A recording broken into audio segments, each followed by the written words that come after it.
Kesultanan Asahan bagian 1 dirintis oleh Sultan Aceh. Abad ke-17, Kesultanan Aceh adalah negara superpower yang mengendalikan Sumatera bagian utara. Dipimpin oleh sosok legendaris, Sultan Iskandar Muda, Kesultanan Aceh berhasil memperluas wilayah ke selatan. Tahun 1612, Sultan Iskandar Muda memimpin ekspedisi militer ke wilayah Delhi. Ekspedisi militer tersebut berhasil menguasai Delhi yang merupakan pusat kerajaan Aru. Tetapi tujuan utama ekspedisi militer Sultan Iskandar Muda adalah menangkap Sultan Johor yang terbukti bekerja sama dengan Portugis. Perjalanan ekspedisi militer Sultan Iskandar Muda sampai di sebuah tempat yang merupakan pertemuan Sungai Asahan dengan Sungai Silau. Sultan Iskandar Muda selanjutnya memerintahkan para prajuritnya membangun sebuah tempat peristirahatan yang berbentuk balai. Tempat tersebut kelak dikenal sebagai Tanjung Balai dan menjadi pusat pemerintahan Kesultanan Asahan. Setahun berikutnya, tahun 1613, Sultan Iskandar Muda berhasil menguasai Johor. Pada ekspedisi selanjutnya, berturut-turut Pahang, Kedah, dan Nias berhasil dikuasai.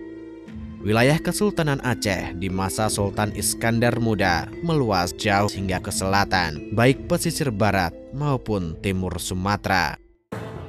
Tahun 1630, Sultan Iskandar Muda menunjuk putranya Abdul Jalil sebagai pemimpin Kesultanan Asahan. Putra Sultan Iskandar Muda naik tahta dengan gelar Sultan Abdul Jalil Rahmat Shah. Kesultanan Asahan selanjutnya menjadi negara vasal atau bawahan dari Kesultanan Aceh.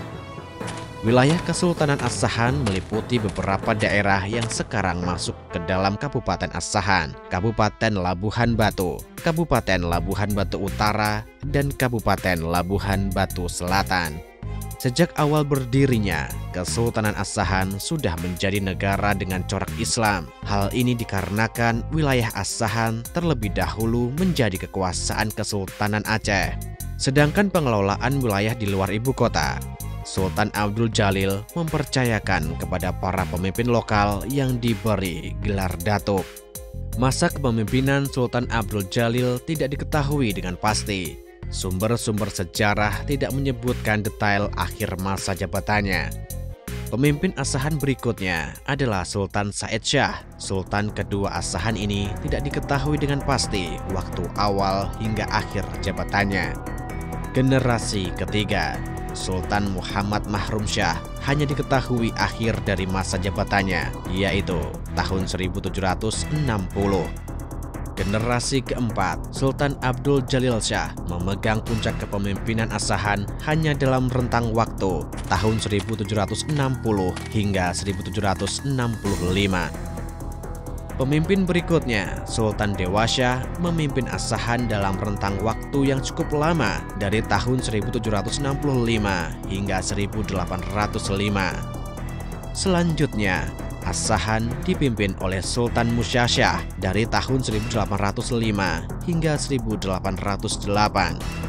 Sampai generasi ketujuh, yaitu Sultan Muhammad Ali Shah yang memimpin dari tahun 1808 hingga 1813. Regenerasi Asahan tercatat stabil tanpa adanya konflik. Wafatnya Sultan Muhammad Ali Shah membuat regenerasi kepemimpinan Asahan diwarnai konflik di antara dua puteranya, Raja Husain dan Raja Muhammad Ishaq bersitegang memperebutkan tahta Asahan.